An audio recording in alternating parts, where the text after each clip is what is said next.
Escaping Avila Chase. Written by M.K. Williams, 2016. Narrated by Lisa Negron. Escaping Avila Chase. It was cold. Or rather, it was cool. The morning air was just a shade below a comfortable temperature as I sauntered home along South Street. It was the afterglow of summer in Philadelphia, where fall was just starting to loom in the early morning hours. The day would still be warm enough, but that morning was too cool for the t-shirt and jeans that I was wearing. The same that I had been wearing since the night before, or had only temporarily removed. Nonetheless, I was underdressed, a little exposed, and walking at a fast clip to make it back to my apartment so I could shower, shave, and get to the office on time. I didn't often make a habit of going out to bars on work nights, but the previous night had been a Sunday and I was stuck with the option of staying in and contemplating my current misery, or going out to drown my sorrows in whiskey. I had chosen the latter. And as fortune would favor me, the evening had turned out to my benefit as a friendly woman of loose morals took me home for the evening. I was able to forget my troubles in her embrace. However, by morning, all of my worries had caught up to me, as though they were watching me through the unfamiliar apartment windows, begging for me to try and shut them out.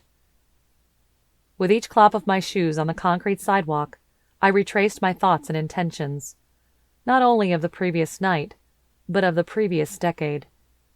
I was a man haunted, and I could still feel that ghost hovering just behind me, beckoning me to turn around and confront my sins. I passed the small bakeries that had delicious aromas steaming through the open doors, sandwich shops that wouldn't open until the afternoon, and tourist kiosks that had become more prominent as I worked my way towards the Broad Street line. My feet carried me quickly down the tiled stairs, through the turnstile, and onto the car heading north within seconds. My luck must have been keeping up with me. As the car trundled down the tracks, I took one of the empty seats and found myself staring at a gray and brown reflection of myself, only some of my features illuminated against the passing concrete walls of the subway system. My immediate thought was to notice how exhausted I looked. I was quick to remind myself that I was wearing the exhaustion of a man who had just gotten laid, so I tried to shrug off my continued feeling of self-loathing. That particular feeling would only creep up and crawl onto my skin whenever I thought about her. And that is exactly what I'd been doing that morning, and the night before that, and the night before that. It wasn't the girl who had taken me home that was on my mind. She was nice enough, and pretty enough, but not anyone that I wanted to see again. Lenore. That was the name of the woman who had taken pity on me at the bar. She was kind, and one of a million bottle blondes with tasty cake padded thighs and an atrocious accent. She had given me her number earlier in the evening, but after a few more drinks, she was desperately hinting at her willingness to take me home. I had inspected the scrap of paper with her phone number on it quickly as I had dressed that morning. Her twos were sloppy, expressively curvy, and likely a little too indistinguishable. Her one begged for further clarification. It wasn't any L or I or numeral of some kind, but instead it was a resolute hash mark. It looked like one of many days of a prison sentence. And her 5 must have usually been clear and distinct, but on this scrap of paper it only looked like an S. I looked at the crumpled corner of a napkin that had been hastily ripped and written on and recrumpled it gently. With delicate precision, I had placed it directly below where my jeans had hung across Lenore's kitchen chair, so that it would look as though it had accidentally fallen out. It would be an innocent enough reason for me to have lost her number and completely remove my need to call or feel remorseful for not reaching out to her again. I recall now that I had been smiling at this thought, pleased at my own little trick, when I looked up through the subway window and directly into the eyes of the one woman I was trying to forget the most. No surprise, there she was, watching me, looking out at me as though I was on a wanted poster and she was studying my features so that she could report me at any second. But she was the one on the poster. Those damned posters that had been up for 2 weeks now and had brought on my most recent bout of drinking and guilt-ridden sleepless nights. Those piercing green eyes were at bus stops, in the windows at local shops, and generally all over the city. I could see her eyes judging me, as though she had summoned some hateful memory of me when the photo had been taken. Most other people would just recognize the eyes as female, clear, green, and unyielding. They may even recognize their owner. Most locals would. I'm talking, of course, about our latest Philadelphian sensation. A hometown girl who had made it big. The same one who left my heart under her boot heel in the process. You would think that after almost a decade, I'd be over it. She was the hardest one to get rid of, and naturally, the one I just couldn't shake. That morning, I should have been able to shake her from my mind, focusing on the beginning of another busy work week and just plug on without giving her another thought. But she was there, haunting me as ever. Finally, the car pulled away and I stood, waiting for the next stop to rush out before the morning commuters really began to pile in. Once I got off the subway, through the maze of hallways and stairs at 15th and Market, I made my way up through Dilworth Plaza and cut across to Walnut quickly. I walked up to 18th and turned quickly to enter my building. The chill of the morning was still stuck to my skin, and I wanted to get inside before I started to get a runny nose. In the shower, I tried not to let my mind wander again. I couldn't afford a luxurious, soul-searching shower. I needed a quick rinse down before heading to the office. I decided I could handle a little scruff and some smart guy comments about the thin layer of gristle on my chin. Once I had changed into my suit, combed through my hair, and grabbed an apple, I felt the routine of Monday morning starting to settle in. I put on my black leather shoes, tied the laces quickly, and began to eat my apple as I strolled down to the ground level and out into the morning.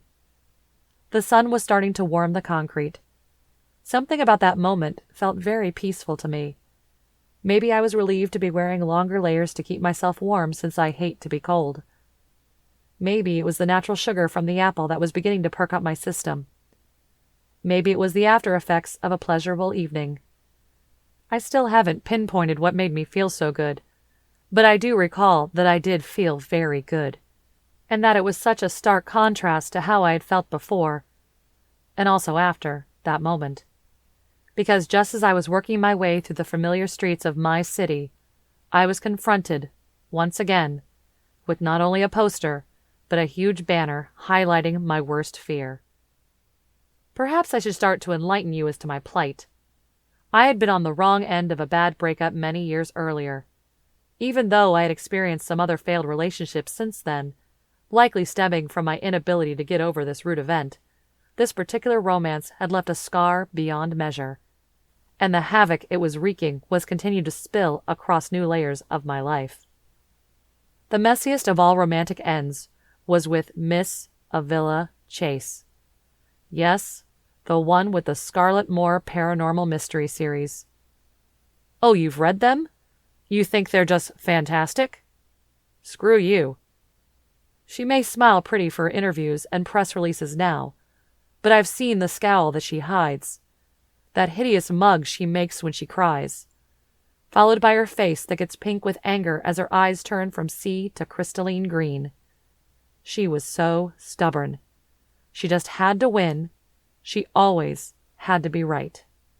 So I left her, and just as I expected then, this icky, scratching, uncomfortable guilt has been with me for years. That feeling was subtle at first, but in the months leading up to that specific morning as I chewed my apple and hurried to work, it had blossomed into an unwieldy mass that I could not bear.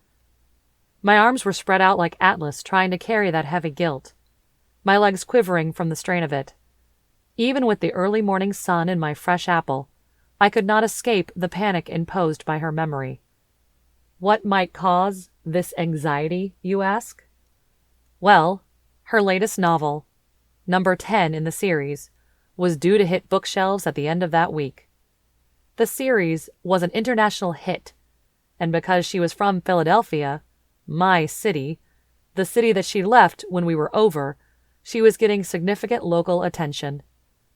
She was kicking off her book tour with a large party and a book signing that upcoming Friday, at the bookstore just down the block. The banner proclaiming the midnight release party was going up just as I was beginning to savor the brief and happy moment. I shook my head and pressed on. At first, her books had gone unnoticed. Avila had signed onto a disadvantageous deal with a literary agent the year before we met. She cranked out her first masterpiece, only to have it edited within an inch of its life and panned by all of the critics. She became convinced that if her work had not been shredded by the publishing house, that it would have performed better. She found a way out of her contract and began to work on the second and third books in the series. Enter me, Trevor Hobbertson. When we had first met and Avila explained that she was a writer of novels, I half expected her to confess that she wrote penny store romance novels or erotic rewrites of popular fiction. I was relieved to know that her focus was on mysteries and the paranormal, or supernormal, or hyponormal. Our relationship must have been fated to fail because when we met, she was already involved with two others, Scarlett Moore and the Invasion of the Hidden Tomb, and Scarlett Moore and the Nirvana Paradox. Those books were her lovers, her something on the side of our relationship. At first, like in most relationships, it was pleasant and happy. I was so proud of her work and relished in each opportunity she gave for me to proofread her latest chapters, scan for any continuity issues. I was her go-to guy. Each book followed the adventures and mishaps of a museum curator turned paranormal activity detective, Scarlett Moore. Think female Indiana Jones meets X-Files. Avila was always such a history nerd. She poured so many nuanced details into each book. I would never admit this to anyone who asked me directly, but I think the stories are actually great. However, my official public position is that I don't much care for her little stories, same as I don't care for the doodles of strangers on coffee napkins. But I digress. Each novel in the series revealed a new paranormal mystery. Intertwined into the subplot was Scarlett's love life, which always left something to be desired. There was also frequent reference to Scarlett's overly affectionate cat, Nibbles. Avila always tried to vary how much she played up these secondary lines. The first novel, Scarlett Moore and the Wondrous Mystery of the Nile, which I read after our second date so I could ask her more about it, was perfunctory. I could see why Avila was so indignant with the publishing house. When we moved in together after 3 months of dating, she came with her clothes, shoes, pots, pans, and 2 boxes full of unsold copies of her debut novel. It was easy then to be crushed for her.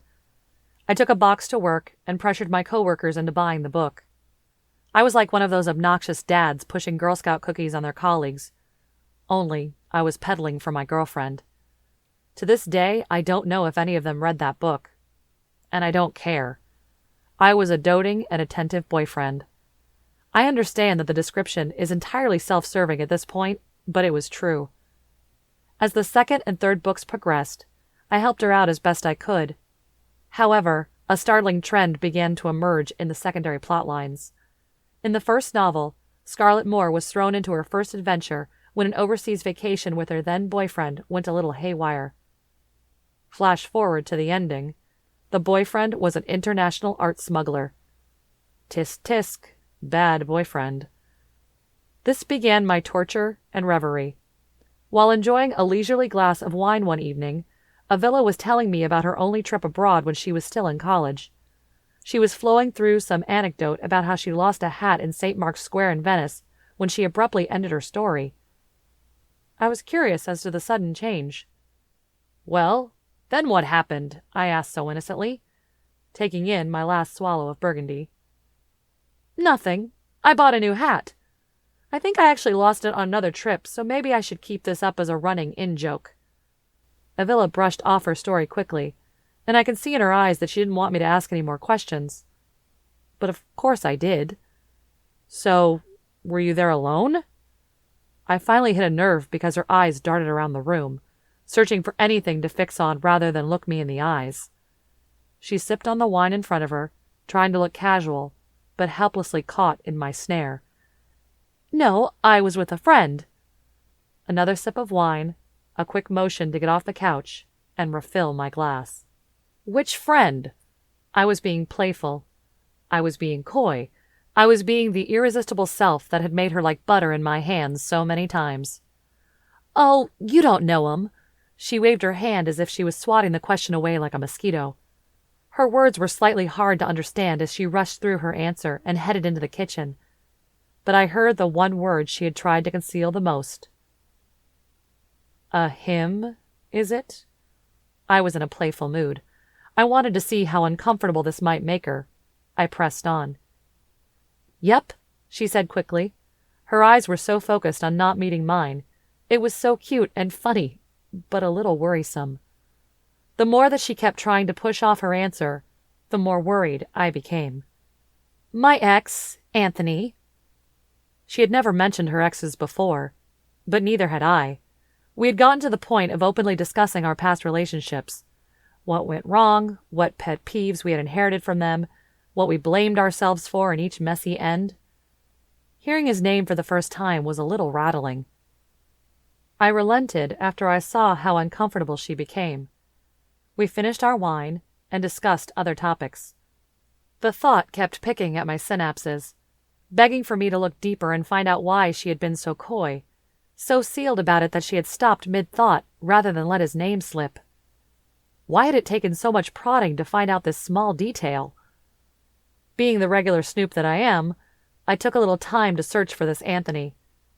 I guess I could say, well, it is my job, but none of my duties for the FBI require or remotely imply that Facebook stalking my girlfriend's ex-boyfriend is part of the job.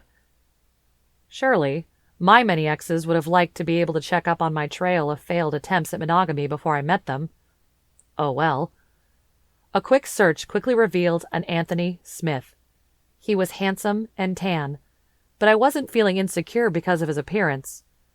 No, it was a thin line of text that began to play through my mind, as though Avila was reciting directly from her book. It was the summer adventure of a lifetime with Aaron. Scarlett could hardly contain her giddy excitement at the idea of a European vacation with her college sweetheart. Would he propose?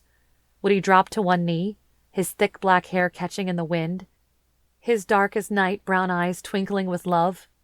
Scarlett could only imagine what her tanned and handsome boyfriend, perhaps fiancé, would look like as they savored each moment of their trip, and each evening with each other. Scarlett Moore and the wondrous mystery of the Nile. I couldn't help but compare the written description of the supposedly fictional Aaron and the real-life Anthony Smith. Perhaps it was all coincidence. Many men have dark hair and dark eyes and could tan in the summer. Psh, nothing to worry about, I kept telling myself. But with each chapter that I had helped to review for her subsequent novels, I could tell that the love interests for Scarlett were following an odd trend. They were horrible to her. They were untrustworthy. They were devastatingly handsome, and they all met a bad end either by law enforcement or an unsavory death by their own ignorance or negligence. The last piece of the puzzle fell into place a month or so later. An offhand comment from one of Avila's close friends at some party had sealed our fate. The truth that was revealed those many years ago had brought me to that present moment of despair and pained annoyance as I hurried to work, wiping away the juice that flowed from the apple onto my chin. The comment that was made at the party had been innocent enough. This friend, whose name I can't even remember, was going on about how happy she was that Avila had found me. This friend was so happy because Avila's most recent ex, Roman, had left her in a negative tailspin of a breakup. Sure enough, a quick search revealed a man by the same name. His picture matched the description of the Reginald Thompson that had been featured in the second and third installments of the Scarlett Moore novels. I could have let it go. I should have let it go. But I had to know more.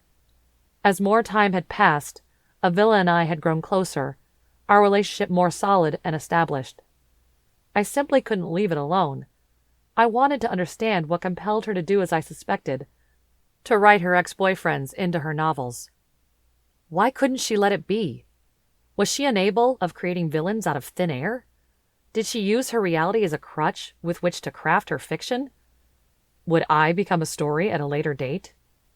One evening, after a homemade dinner, we stood in our small apartment kitchen, me cleaning the dishes, and Avila standing to my left waiting for wet dishes to dry.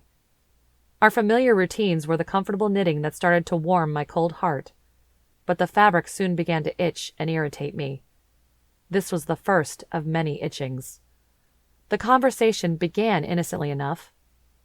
I think I'm ready to start writing out my ideas for the next novel. She had only recently finished the manuscripts to the second and third Scarlett Moore stories, and had mentioned that she needed a break from Scarlett for a bit. "Oh, yeah? Where will Miss Moore be going this time?" I asked, genuinely curious as to what she would come up with this time. I was impressed by her creativity, something I will no longer admit to. "I'm still taking a break from Scarlett. I think I want to write a murder mystery."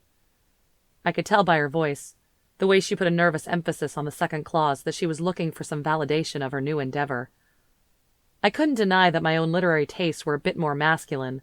Suspense, thriller, mystery. Technically, women write in these genres as well, but I tend to find that I only prefer to read male authors. "I'd like to read that." I was genuine and smiled at this.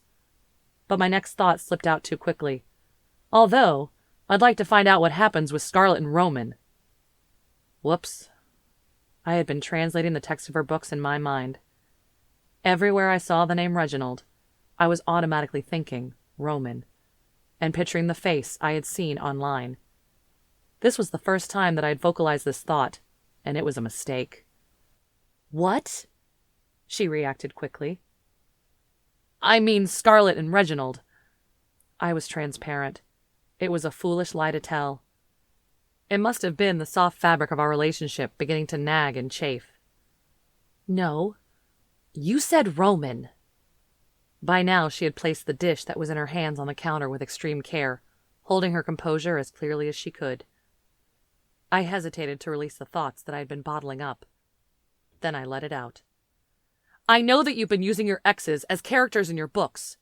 I know how things ended with Anthony, or should I say, Aaron?"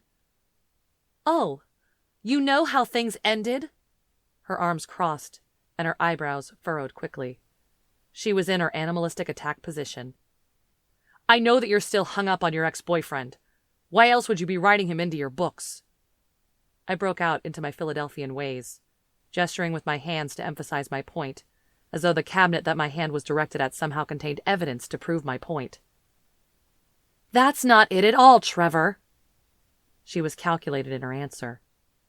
She had more that she wanted to say, but she didn't let it slip. "Oh, really? Then why are you spending all this time having Scarlett go around and have these romances with Roman?" I laid out the evil and green venom that was in me. "What? I'm not Scarlett, Trevor. And Reginald isn't Roman. If you're jealous about some guy that I'm not with anymore, that's on you. If you want to talk through this, we can.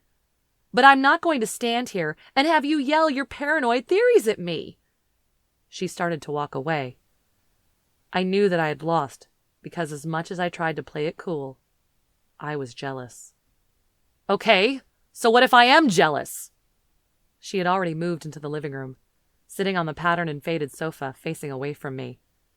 I stood in the doorway between the kitchen and the living room, not really in the same space as her, but not specifically in the other space. This would be the limbo I would learn to live in. "Why? Things didn't end well with Roman. It's not like I'm hoping we'd get back together. And I'm with you." I could see that she was shaken by what I was saying. "Then why is your character described to look exactly like him?" I knew she couldn't deny that. She let out an exasperated sigh. I could see I had caught her in a thought, but then it must have shaken free from her because she turned her face quickly. "Wait. Do you know Roman?" "No. But I can do a Facebook search, Avila." I was moving closer to her. I didn't like the forced space between us. "You've been stalking my ex-boyfriend on Facebook?" She was only getting more frustrated. I was stubborn and had to prove my point. "Oh, like you haven't gone through my old photos and tried to see what my ex looked like?" She didn't respond to that one. "Why?" She changed sentences while speaking. "Where is this all coming from?" She was rubbing the spot right between her eyebrows. Was she really getting a headache from this conversation? That motion was her tell. Or maybe she was just playing me. I wouldn't put it past her, now that I have hindsight to better inform my memory. She could have been feigning a headache just so that I would drop the subject. I can read, Avila. If you're writing your ex into your novel, then you clearly aren't over him. I tried to emphasize my point once again with my hands.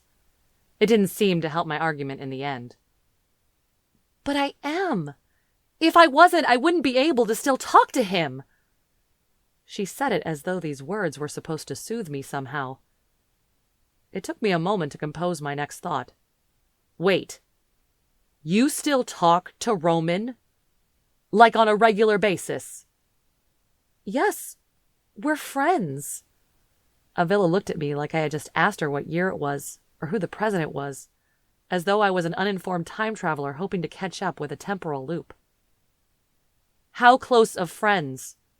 You haven't mentioned hanging out with him once since we've been together.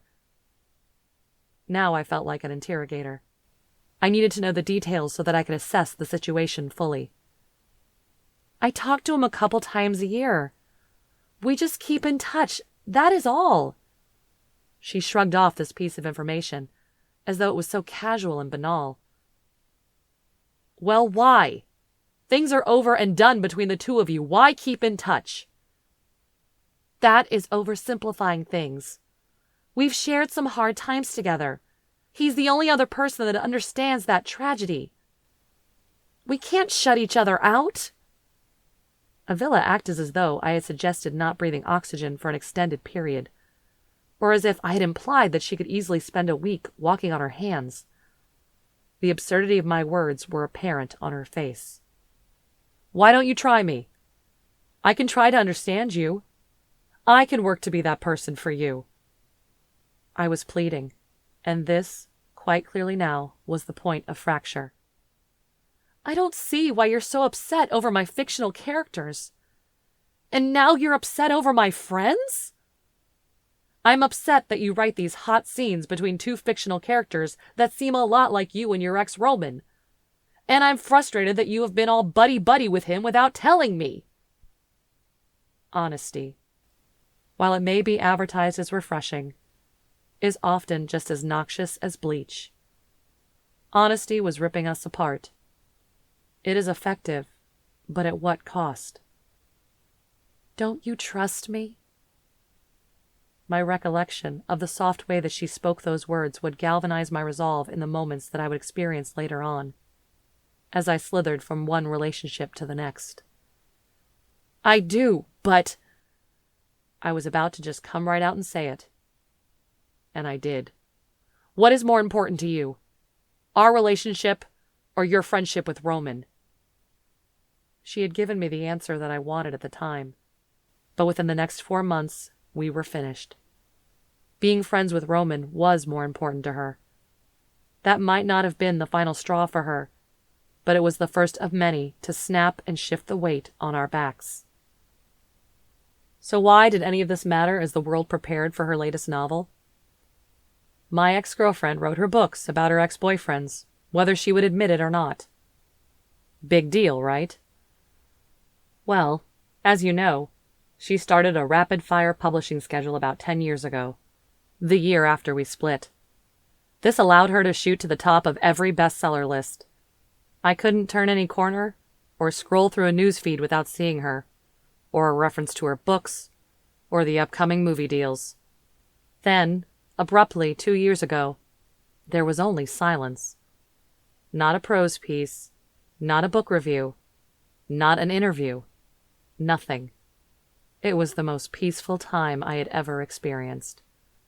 Until that summer, when her publicity juggernaut started up again. The latest novel, by Avila Chase, would be released at the end of that week. All of my educated deduction skills indicated that I would be featured in this fiction. I hadn't been adapted into a character in her other novels. Surely, this new novel would be the one where she decided to cast me as the villain. I had been agonizing over how she would depict me.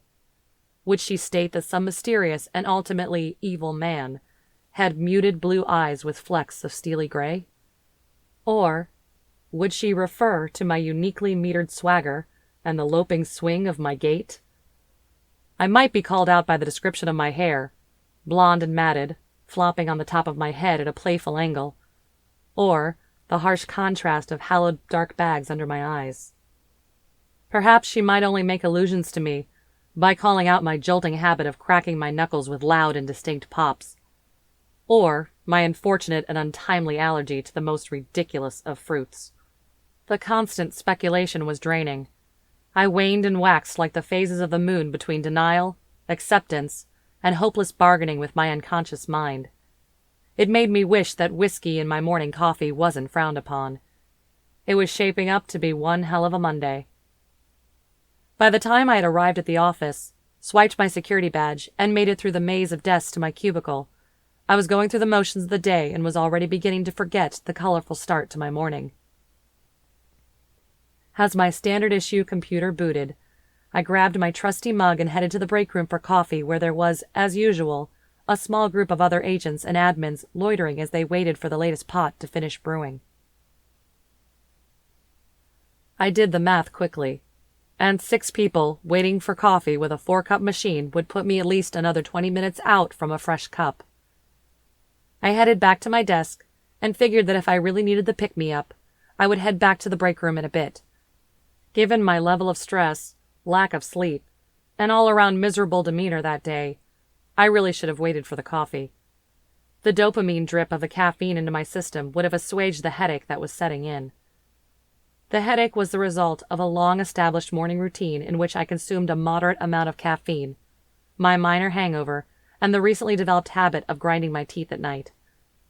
The habit was actually a resurrected behavior. It began in those final months with Avila and persisted for the following year. Without really trying, it abated and had lied dormant until the announcement of the new book, Scarlet, Avenged. While I was distracting myself from the throb of my headache and the various contributing factors, I began to thumb through the top files on my desk. I had been successful in completely forgetting about work over the weekend, and needed a bit of a jog on my memory. Ah, right. Gift card fraud. You may scoff at the idea, but where there is the opportunity for money to change hands, there is always the opportunity for fraud. I had been working a solid stream of gift card fraud since that previous spring. As the seasons of that year evolved, I began to develop a knack for identifying and putting an end to significant operations. When I tell people that I work for the FBI, I can see that their minds fill with pictures of secret missions, bulletproof vests, drawn handguns, and unnecessary danger. I was relegated, however, to the Financial Crimes Division. When I began working for the Bureau, I was assisting on insurance fraud cases and other white-collar crimes. Having been able to develop a penchant for cracking electronic funds fraud, I was able to make myself a little niche. Work had been steady, and while others in law enforcement may wish for a day when people would just obey the laws and stop causing trouble, I didn't mind the job stability. What I had been able to identify was the 2 main abuses for these gift cards. I'm not talking about $25 to iTunes, or even $100 to Outback Steakhouse. The main cards that are used for fraud are certain kinds of American Express or Visa gift cards. They work just like a debit card, but they have a fixed amount. You have a relative who needs money? Buy one of these cards and put on the amount they need. You pay a small processing fee, but you have some protection as long as you save the activation codes. Once the money is spent, the person can get rid of the card or refill it. Most people use them innocently enough. The first main area for excessive use and reuse are the credit card churners. They are hungry for travel reward miles and purchase the gift cards on their shiny new plastic to meet the bonus point thresholds within the short time given. The churners use the gift cards to pay their bills, groceries, anything. Some are able to transfer the money back to their bank accounts to be able to pay for the credit card bill. In all, the churners lose the $5 transaction fee with each card. Technically, nothing illegal was done, but credit card companies were starting to catch on. The heyday of churning was drawing to an end. While that method abuses the system, these churners were making the most of open loopholes, and it was not illegal. So they were all good by me and the Bureau.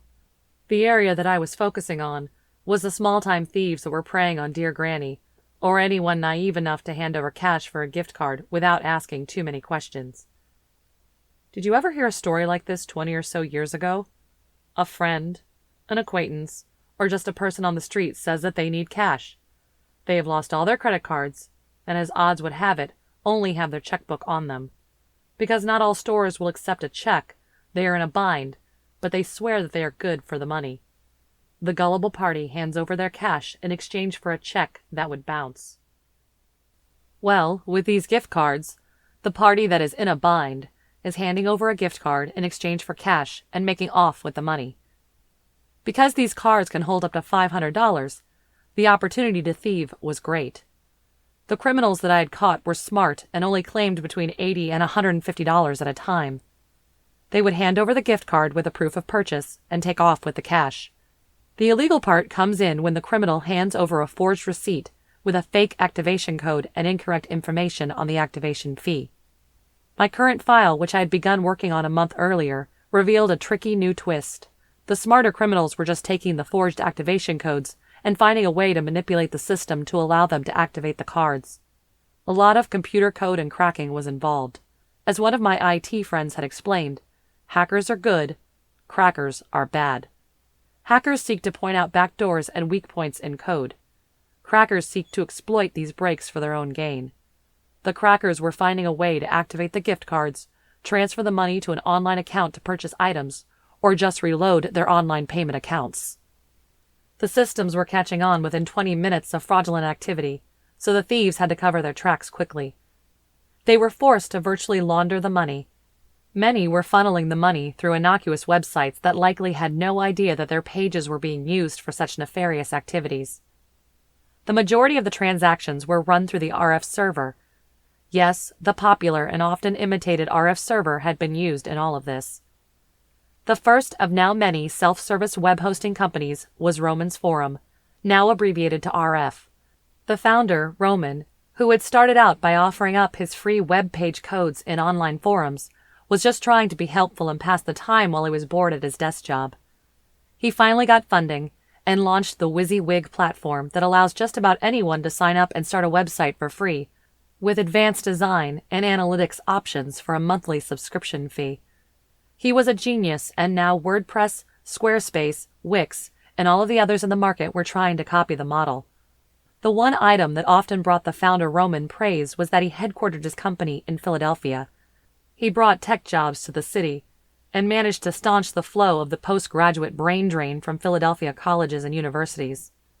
The downside is that this guy, Roman, is the same one that I referenced earlier. That's right. In this case, all roads lead back to Avila. My latest case involved a cracker who was funneling laundered money through Roman's Forum. I had been avoiding direct and even indirect interaction for a while. The first few instances involved sloppy criminals and a multitude of websites that didn't go through the RF server. My latest file was on a criminal that had found a way to massage and manipulate the RF server so that he had a longer time window to launder his digital money. In my mind, this was a stupid criminal, because he was using the same paths over and over again. It was as if he wanted to get caught. Nevertheless, this also meant that I had to seek the cooperation of Roman's Forum to be able to provide evidence on the user and close the case. Was there a deeper conspiracy at hand? Did this criminal somehow know of my weak spot, my aversion? Perhaps they were smarter than I thought. My headache was starting to dig in. I rubbed my head to try to convince it to stop hurting. At the end of that long Monday, I felt that I had made a significant accomplishment. I was 1/5 through that week that would get more difficult every day as the book launch approached. My sanity was still mostly intact, and I had been fairly productive at work in spite of my Tourettic habit of pitying myself and ruminating on my hatred of Avila. After a good workout, a lousy dinner, and a mind-numbing hour of television, I was ready for sleep. I had taken an over-the-counter sleep aid and watched it down with some water, fresh and fluoridated. Against my better judgment, I continued to watch TV. I thought that once the pill kicked in, I could really exhaust myself if I fought the urge to sleep. Yes, I do tend to follow the advice that I give myself, even if it makes no sense. My eyes lolled between the TV screen and the empty walls of my apartment. As my thoughts wandered from the weak plotline of the show and began to focus on my immediate surroundings, I became fixed on thoughts of my apartment. The walls were empty and bare, as would be expected of any young bachelor. I wasn't that young anymore, though. There were pockets of furniture between wide expanses of open floors. There was a wasteland, a wilderness of empty space in the apartment where dust clumps would form and stick to the floorboards. I hadn't ever really settled in, but I was somehow ingrained to this threadbare space. I could always excuse the appearance by giving a line about consumerism and trying to appear as though I was deliberately keeping my space clean and my possessions to a minimum. Really, I was just too apathetic and lazy to make a solid decision. I was too caught in my own past to ever settle in. But I was also too committed in my hope for a happy future to accept that I needed a massive change in my life.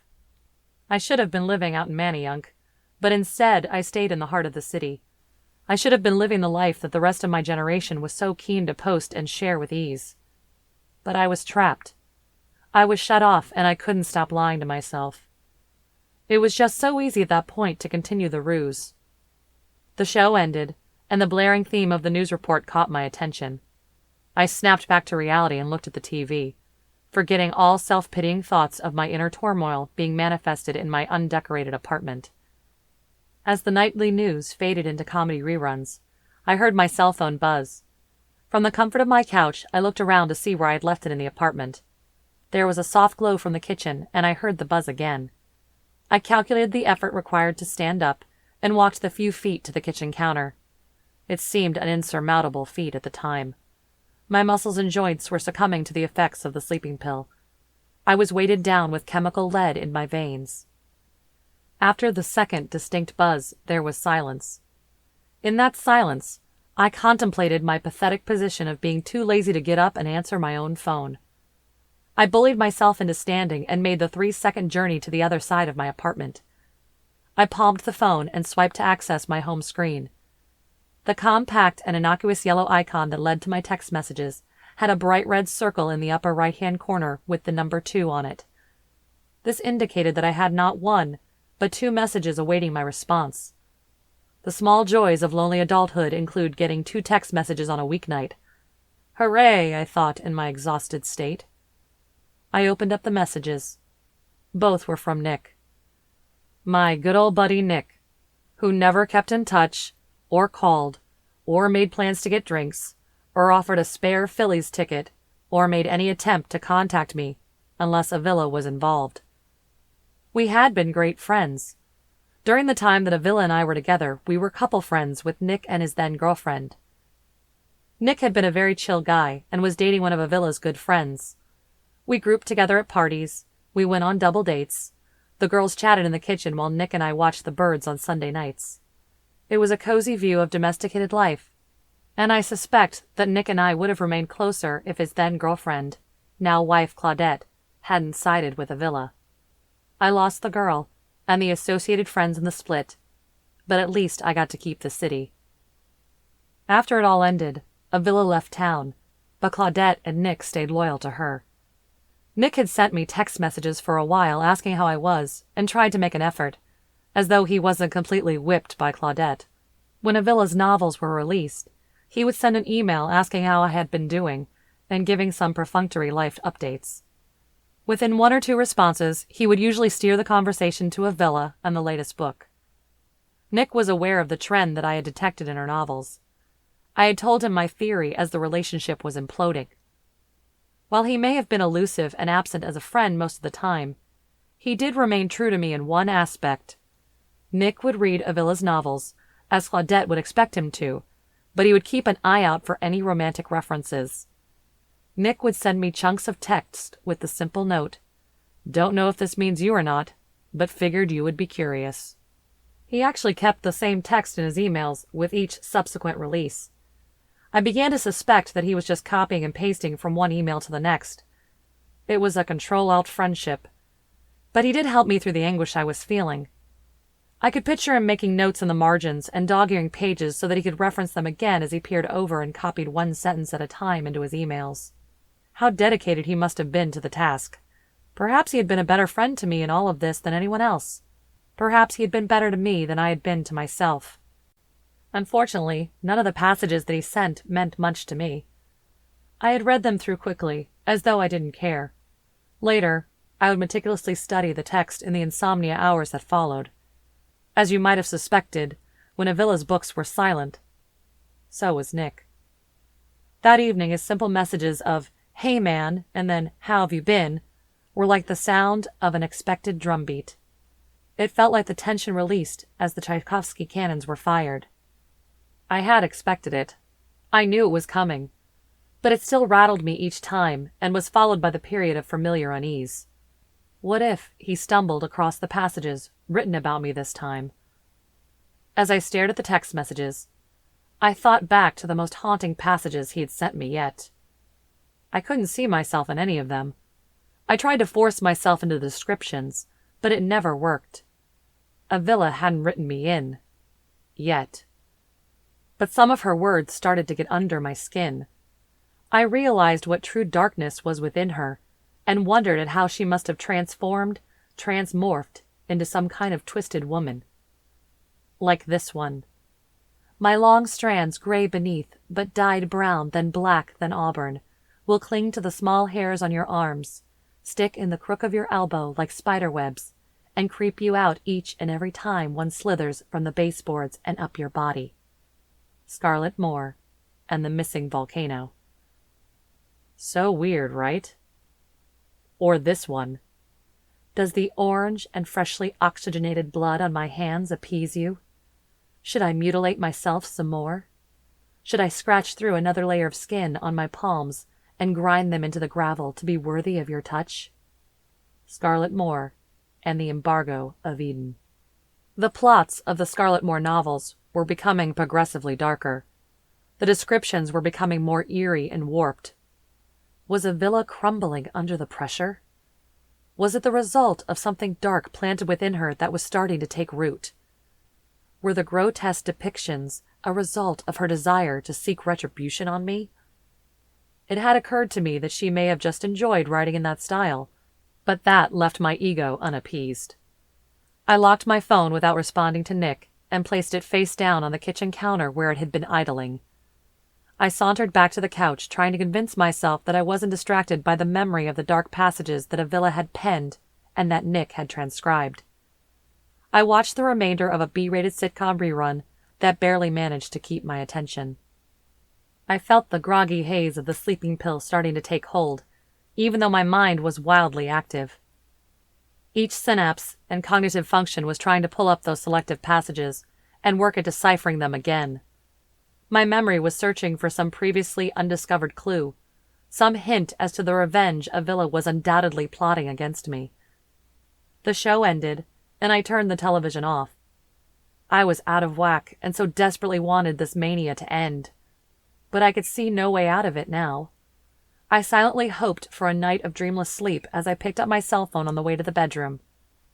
As my routine dictated, I set my phone to be charged, checked my alarm, and shuffled into the bathroom to brush my teeth and wash my face. I ran through the motions quickly and without thought, but my mind was still active. The servers in my 1,000 computer brain were whirring, spinning, and just getting started for the night. As I settled into bed, I tried to focus on my denial. Maybe she'll never write me in.